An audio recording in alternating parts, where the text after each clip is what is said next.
Some people think that in manufacturing, it's just for people who couldn't go to college, or it's only for people who don't have the skills. And that's really wrong. In any modern manufacturing nowadays, you have to be smart. You have to be able to adapt to the new skills and new technologies. And so I think learning that and understanding that helped tremendously to give me the confidence to grow on and learn new things. And it helps me help other employers to do the same.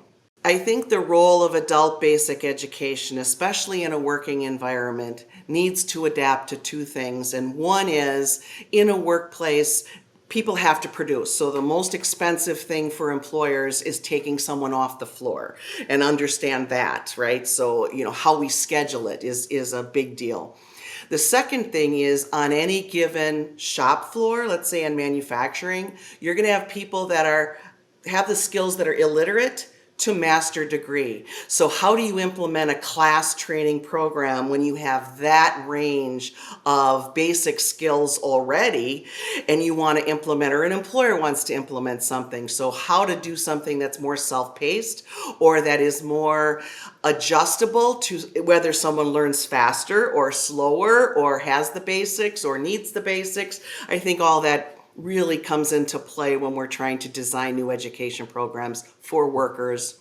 I think if we want to make adult basic education relevant to the workplace of today, you have to really take into consideration all of the different new technology tools, such as, everything doesn't happen in a classroom. In fact, a lot doesn't happen in a classroom when you're talking workplace.